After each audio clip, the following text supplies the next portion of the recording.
भगवान शिव जो आशुतोष है शीघ्र ही प्रसन्न हो जाते हैं, परंतु इतना क्रोध क्यों आया कि अपने तेज जटा से उन्होंने वीरभद्र को उत्पन्न कर अपने ही ससुर का मस्तक काट दिया।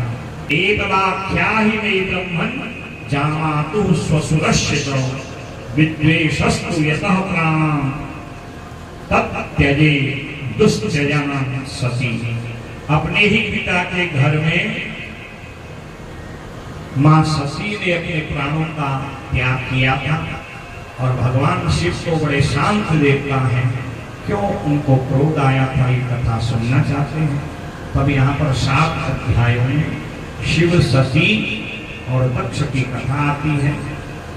जब ब्रह्मा जी ने दक्ष को 9वें पुत्र के रूप में प्रकट किया है ना, तब ब्रह्मा जी ने निवेदन किया, दक्ष तूने सृष्टि का विस्तार कर दिया, 10,000 पुत्रों को उत्पन्न किया। नारद जी ने उनको ज्ञान दे करके उनको योगी बना दिया, साधक बना दिया, परिव्राजक बना दिया।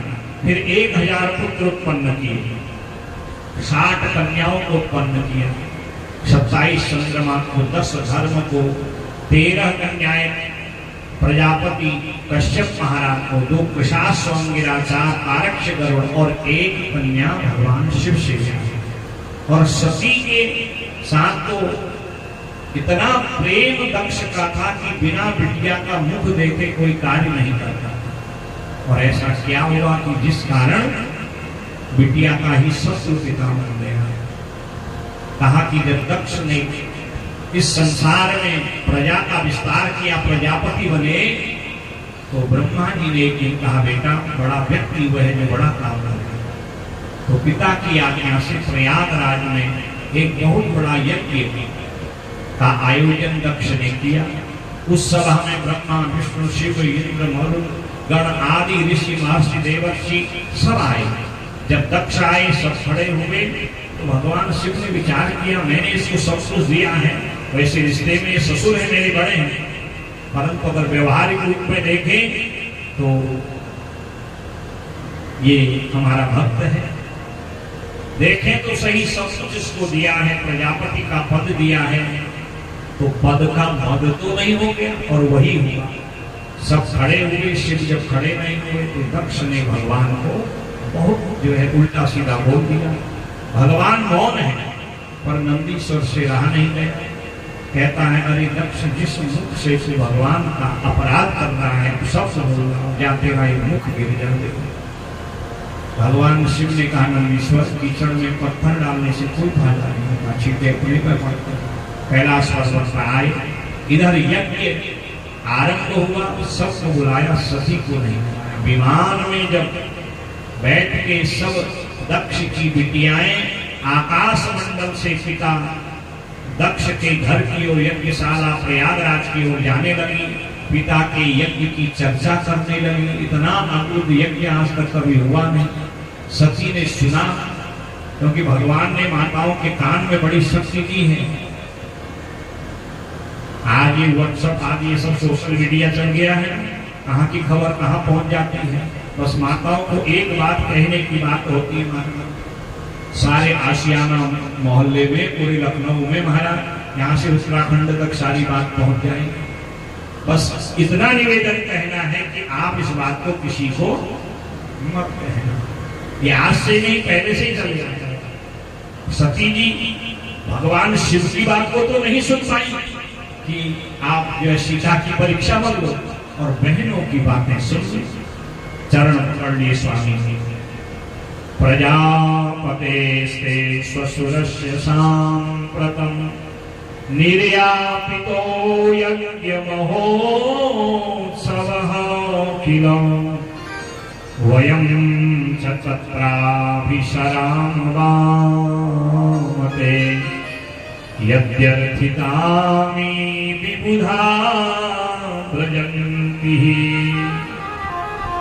सती माता ने भोले बाबा के चरण पकड़े। माताओं की विशेषता है, कोई पति से विशेष कार्य कराना होता है तो सबसे पहले उनकी तारीफ करती है। कहा कि आपके जो ससुर हैं मेरे पिता है नहीं था। इसके दो अर्थ भी हैं कि भाई जिस पिता ने जामाता का अपमान कर दिया तो वो मेरे पिता कहाँ रहे, मानो ये कहना चाह रही है। और ये कहना चाह रही हूँ यदि मेरे पिता वाली बात कहूंगी तो भगवान शिव को अच्छा नहीं लगेगा, तो इसलिए मानो ये कह रही हूँ प्रजापते स्वसुरस्य हे स्वसुरस्य प्रजापते सांप्रतम यज्ञ महोत्सव। आपके जो ससुर दक्ष प्रजापति हैं उन्होंने बहुत बड़े यज्ञ का आयोजन किया है। और आपको पता है मायके में कोई कार्य हो और बिटिया न जाए, संभव है महाराज? नहीं है। और बिटिया ना आए घर में तो चहल पहल कैसे? बस बिटिया को पता चल जाना चाहिए। तो इसलिए उतना बड़ा यज्ञ हो रहा है। शिव जी कहते हैं मुझे पता है, आपको पता है? हाँ, अब कैसे बता है कि उसी यज्ञ में तो मेरा अपमान हुआ। कितना भाव, वो जानते हैं कहीं विवाद न बढ़े तो कभी पत्नी को सहन करना पड़ता है, कभी पति को। तब गृहस्थ में आनंद होता है। पति एक कहे पत्नी चार कहे तो फिर कहाँ महाराज गृहस्थ में आनंद रहेगा? नहीं तो हमारे शास्त्र में लिखा है 4 आश्रमों में गृहस्थ आश्रम से बड़ा आश्रम नहीं है। यदि आप गृहस्थी नहीं होते तो कथा हो रही होती, अगर आप बाबा होते जोगी होते कथा करने का अवसर मिलता, फिर जजमान ढूंढना पड़ता, कोई चेला ढूंढना पड़ता। तो गृहस्थियों का यही भाव जो है, भाग्य है कि थोड़ी मीठी खट्टी बातें चलती रहती हैं, उनके भजन से भगवान प्रकट हो जाते हैं। भगवान कभी बाबा के घर में जन्म लिए 24 अवतार में कोई ऐसा अवतार है? राम कहाँ आए? गृहस्थ के घर में। कृष्ण कहाँ आए? गृहस्थ के घर में। तो गृहस्थ जब साधना करता है तो साधना से भगवान उनको प्राप्त हो जाते हैं। तो आज बाबा कहते हैं कि मैं उन पुरानी बातों को याद लाके अपने प्रेम को क्यों बिगाड़ूं? क्या करोगी सती? जाके मन ही मन ये कहना चाह रहे हैं कि जब मेरा सम्मान नहीं हुआ तो तेरा सम्मान कहाँ होगा? हमारी पर्वती बोली में कहते हैं ना, चेली हवे जवे प्यार, अर्थात बिटिया से अधिक प्यारा जवाई होता है। अब जब जवाई का ही सम्मान नहीं हो तो बिटिया को कौन पूछेगा? मानो भगवान ये कहना चाह रहे थे। पर मैंने आपको निवेदन किया ना कि कभी कभी देवियों को समझाना बड़ा कठिन है। बोले बाबा नहीं समझा पा रहे, क्या करोगी आप? तो माता ने कितना सुंदर उत्तर दिया सती ने, तस्मिन् भगिन्यो मम भर्ति विश्वकैर् ध्रुवं गमिष्यन्ति सुहृद्दिक्षवः अहं च तस्मिन् भवताभिकामये सहोपनीतं परिवल्हवल्हितुम्। बहुत वर्ष हो गए हैं, आज का जैसा थोड़ी जमाना है। बिटिया के ससुराल में क्या खिचड़ी बन गई है बिटिया, अब तो फोटो वाला मामला है।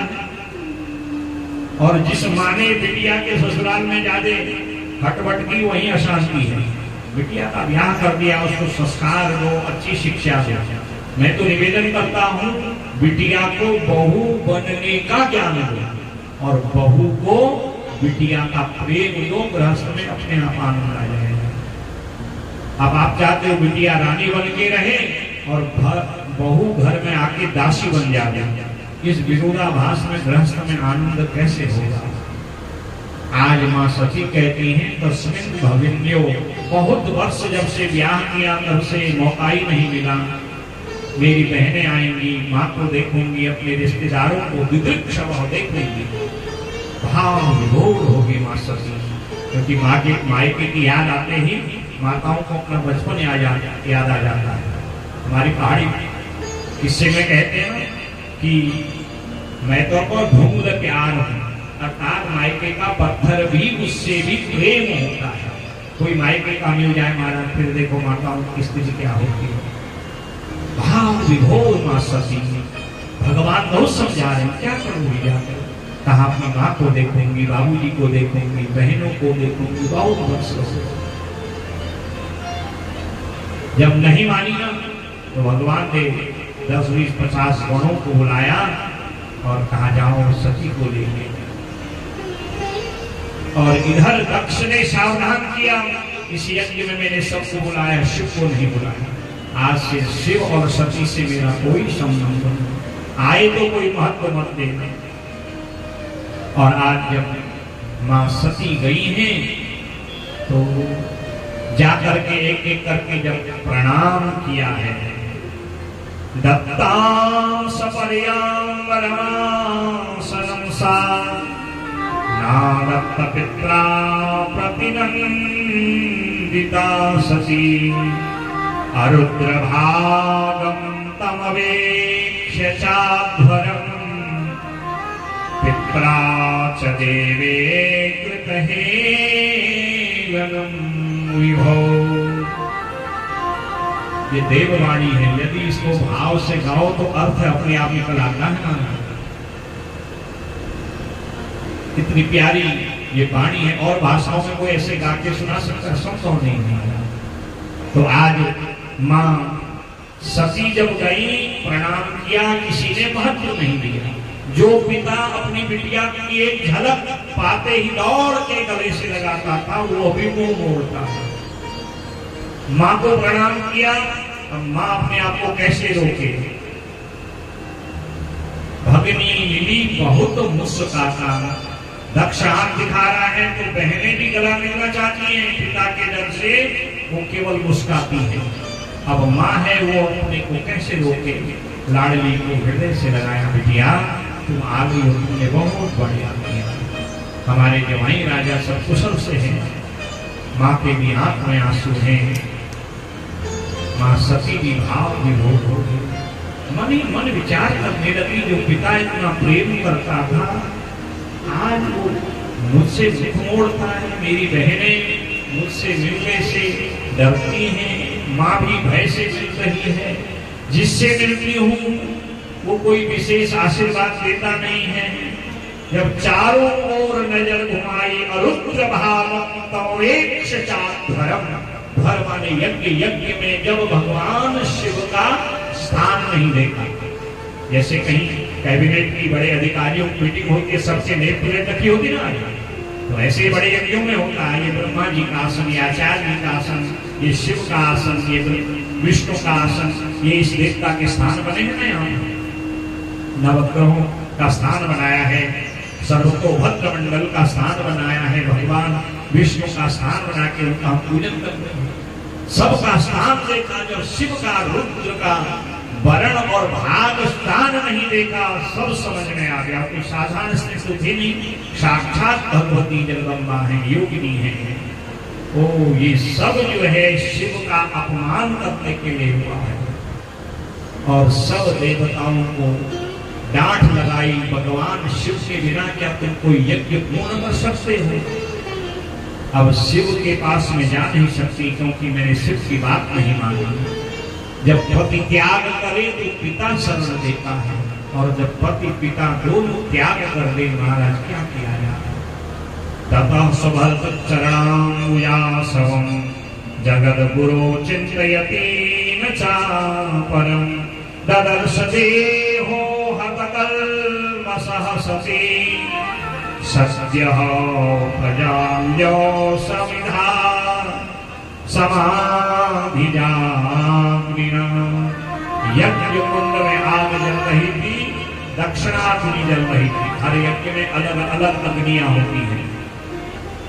दक्षिणाग्नि जल रही, यज्ञ कुंड के पास में उषा का आसन लगाया, कहा अब मेरा लौटना उचित नहीं है।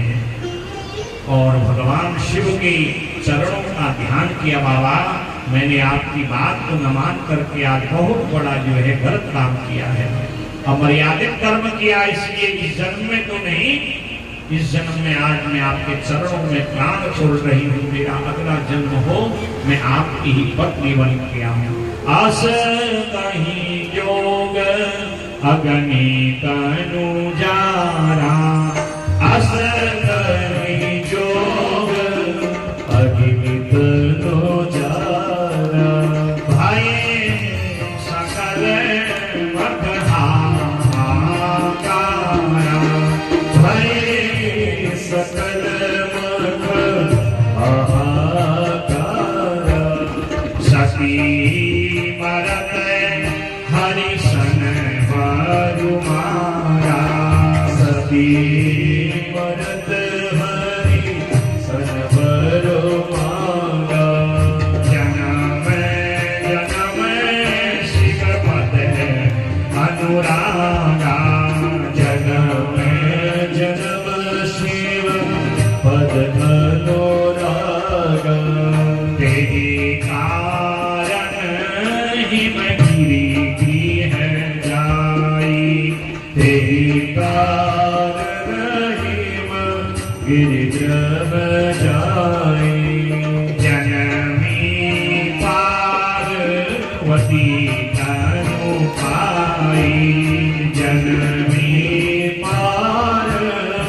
सती ने स्थिर किया और योगाग्नि में शिव के चरणों का ध्यान कर प्राणों का त्याग कर दिया। हुए सती मैया की रुद्र गणों ने यज्ञ में विघ्न करना आरंभ किया।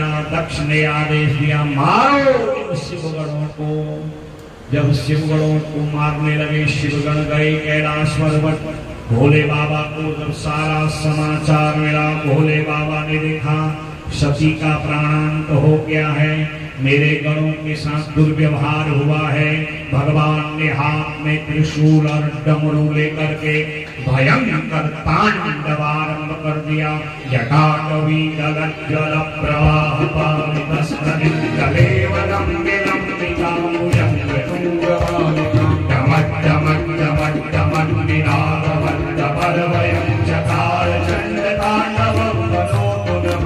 शिवं जटाकटाः सस्त्रमं भ्रमन्निर्जरी विदोरवीचिवल्लरी विराजमानमूर्धनि धगद्धगद्धगद्धनन्दनाथपट्टमावके किशोरचन्द्रशेखरे गतिः प्रतिक्षणं मम रतिः प्रतिक्षणं मम रतिः प्रतिक्षणं। भगवान दो ही स्थिति में तांडव करते, या विनाश करना हो या कोई रावण जैसा भक्त गा रहा है, क्योंकि इस तांडव को रावण ने ही गाया था और शिव को प्रसन्न किया। भगवान ने मस्तक से जटा जमीन में पकड़ी और पर्वताकार एक गण को उत्पन्न कर दिया, जो शिव जैसा ही भयंकर है, और नाम हुआ वीरभद्र। बोले वीरभद्र भगवान की जय। प्रभु क्या क्या है, दक्षम समत्यम जहि मत भटानाम तमग्रणी रुद्र भटान सको में। जाओ मेरे ससुर के यज्ञ का विध्वंस करो, जो मिले किसी की चिंता मत करना, मैं साथ हूं। देवता हो, मनुष्य हो, ऋषि हो, यहाँ तक कि मेरे ससुर भी मिले ना, उनको भी मत छोड़ो। भयंकर रुद्र गणों को लेके दक्ष के यज्ञ में प्रयागराज में वीरभद्र ने प्रवेश किया। सारे यज्ञशाला को तहस नहस, वेदियां तोड़ी, जोरोगे बस महाराज कुछ नहीं, कुछ समझते ही नहीं थे। भृगु महाराज आए, मंत्र पढ़ने लगे। वीरभद्र जी ने खींची भृगु की दाढ़ी, दो चार बार भी छोड़े मारे। भूसा देवता आए, मारा, मुख में भूसा साधे, दांत तोड़ दिए। भग देवता कहने लगे, हम अपने जजमान की रक्षा करेंगे। दोनों उंगलियों से दोनों नेत्र फोड़ दिए। कौन रहेगा भयंकर वीरभद्र के आगे? सब भागे। पकड़ा दक्ष को और मरोड़ी गर्दन और यज्ञशाला में मस्तक स्वाहा। बोले वीरभद्र भगवान की जय। भगस्य नेत्रे भगवान पापितस्य दुषा भुवि। और यजमान पशु कश्यो कायाते नाम हरत शिरहो। शिर का हरण कर दिया, नष्ट कर दिया। सारे देवता, ऋषि, महर्षि आकुल व्याकुल। अधूरा यज्ञ न जजमान के लिए कल्याणकारी, न सृष्टि के लिए। क्या किया जाए? सबने कहा ये भोले बाबा के अपमान के ही कारण हुआ है, और उनके आए बिना यज्ञ पूर्ण होगा नहीं। और सब कैलाश पर्वत पर गए और बाबा को स्तुति करके मनाया। भोलानाथ से निराला, शंभोनाथ से निराला, कोई और नहीं। भोलानाथ से निराला, शंभोनाथ से निराला, कोई और नहीं। भोलानाथ से निराला, शंभोनाथ से निराला, गौरीनाथ से निराला, कोई और नहीं। कोई और नहीं, कोई और नहीं, कोई और नहीं, कोई और नहीं। भोलानाथ से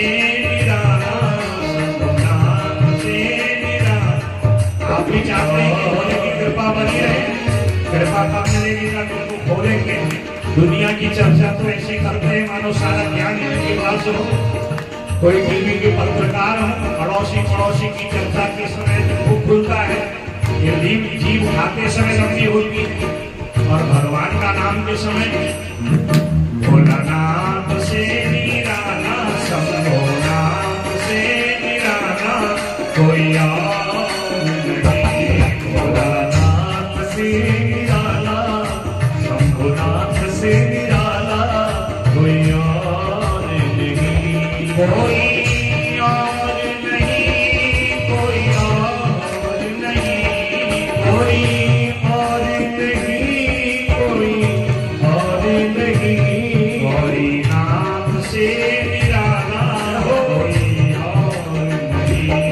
गौरीनाथ से निराला कोई और नहीं। और है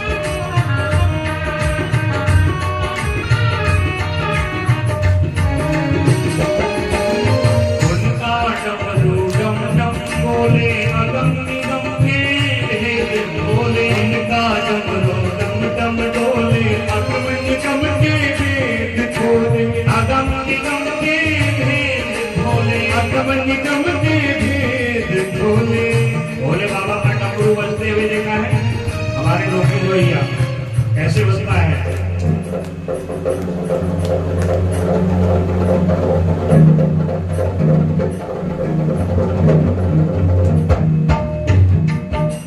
उनका डमरू डम डम बोले, अगम निगम के भेद खोले। उनका डमरू डम डम बोले, अगम निगम के भेद खोले। अगम निगम के भेद खोले, अगम निगम के भेद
तुम हो भोले अंतर्यामी, क्यों बिसराया मुझको स्वामी, क्यों बिसराया मुझको स्वामी, क्यों बिसराया मुझको स्वामी। तुम हो भोले अंतर्यामी, क्यों बिसराया मुझको स्वामी, तुम हो भोले अंतर्यामी, क्यों बिसराया मुझको स्वामी। ऐसा भक्तों का रखवाला कोई और नहीं, ऐसा भक्तों का रखवाला कोई और नहीं। भोलानाथ से निराला, शंभो से निराला कोई और नहीं।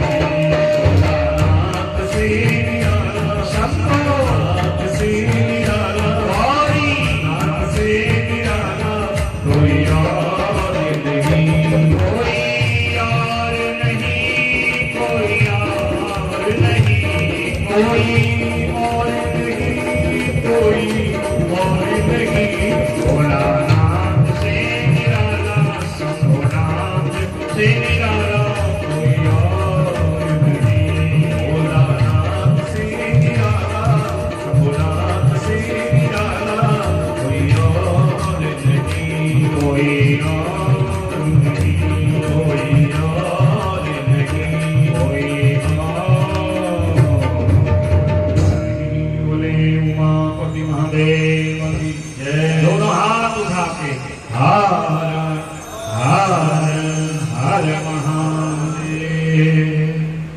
ऐसे जब भगवान शिव की स्तुति करी, सभी देवताओं को लेके भगवान कहते यजमान को लाओ। अब यजमान को लेके आए कहाँ? हरिद्वार के पास कंखल पर बहुत बड़ा यज्ञशाला का निर्माण हुआ। यज्ञ आरंभ होने लगा। भगवान ने कहा यजमान कहाँ है? देवता कहते महाराज ये तो है, तो कबंध है, इसमें तो सिर ही नहीं है। तो भाई क्या किया जाए? भोले बाबा कहते हैं मैं अपने ससुर जी की नस को जानता हूँ। हर जवाई अपने ससुर जी की नस अच्छी तरह पहचानता है, क्या कमजोरी है और क्या इसमें सब कुछ है हमारे। कहा ये मैं बहुत करते थे, और मैं कौन कहता है बताइए? कौन कहता है? जानते हुए भी हम मैं ही कहने में लग गए जीवन में। ऐसे मैं करके सारा जीवन निकल गया। बकरे का मस्तक काटा, दक्ष के झड़ पे जोड़ा, वो तो महामृत्युंजय है। कर्तुम अकर्तुम अन्यथा कर्तुम सकता, जो असंभव को भी कैसी शल्य चिकित्सा होगी सुनाना। आज भी कहीं का अंग काट के कहीं जोड़ के जो है डॉक्टर पुनर्जीवन दे देता है। तो ये चिकित्सा हमारे शास्त्र में पहले से है। और मृत्युंजय भगवान की कृपा, दक्ष भगवान की स्तुति करने लगा। भूयान अनुग्रह अहो भवता कृतो मे दंडस्त्वयाय मयि धृतो यज्ञं प्रलब्धम्। आपने मुझे दंड नहीं दिया, मुझ पर अनुग्रह किया। यदि आपने ऐसा नहीं किया होता तो आज मैं आपका दर्शन कैसे कर सकता? दिव्य स्तुति दक्ष ने की है। अब दक्ष का जो मुख है वो कैसा है? बकरे की तरह। अब बकरे की बोली सबके समझ में थोड़ी आती है। जब बकरा दक्ष बोलने लगा बकरे की बोली में, तो सब लोग हंसने लगे। और जब सब हंसे तो भोले बाबा भी हंसने लगे। और तभी से नियम हो गया कि शिव पूजा में कोई बम बम कह दे, बकरे की बोली का उच्चारण कर दे, तो शिव पूजा का सर्वांग फल प्राप्त हो जाता है। शिव जी को बड़ा आनंद हुआ। उस समय मृत्युंजय सदस्य आए, ऋतु ब्रह्मा इंद्र ऋषि सिद्ध यजमान लोकपाल ब्रह्मा अग्नि देवता विद्याधर गंधर्व ब्राह्मण आदि आके भगवान की स्तुति करते हैं। और भगवान बड़े प्रसन्न हुए। उस यज्ञ को पूर्ण किया गया और तभी से पूर्णाहुति आरंभ हुई। कोई भी यज्ञ कराओ, पूर्णाहुति में भगवान शिव के नाम की आहुति देते ही यज्ञ का संपूर्ण फल प्राप्त हो जाता है। इसलिए पूर्णाहुति यज्ञ में जो अग्नि है वो मृड नाम की अग्नि होती है। मृड माने भगवान शिव। और विधिवत जब यज्ञ पूर्ण हुआ, भगवान ने सब पर अपना अनुग्रह किया है। तो एक एक करके सब आए। भृगु महाराजा ने, या आपके गण वीरभद्र ने दाढ़ी छोटी कर दी, कहा कोई बात नहीं, भजन करो, दाढ़ी बनाने का खर्चा कम हो। भक्त देवता आए, कहा हमारे नेत्र बोर्ड देखा है, चर्म चक्षु दुनिया की बुराई देखते हैं, अंतर मन से मेरा ध्यान करो। मूसा देवता आए, महाराज सारे दांत तोड़ दिए खाने पीने के लिए, अब कुछ रहा ही नहीं। कहा यज्ञ में खीर और हलवा मिलता है खाने के लिए, बहुत है, ये तो बहाने होते हैं, खीर हलवा खा के हमारा भजन करो। तो ऐसे भगवान ने सब पर कृपा करी और भोलेनाथ वहाँ से निकले हैं। सती के देह के अंग जहाँ जहाँ विष्णु के चक्र के द्वारा कटे हैं, उन स्थानों में आदि शक्ति पीठ बने हैं। यही सती हिमालय मैना की बिटिया बन के हिमगृह लाई, जननी पार्वती तन पाई। तो यह सती माँ ही बाद में पार्वती बनी है और शिव की जो है दिव्य सेवा इन्होंने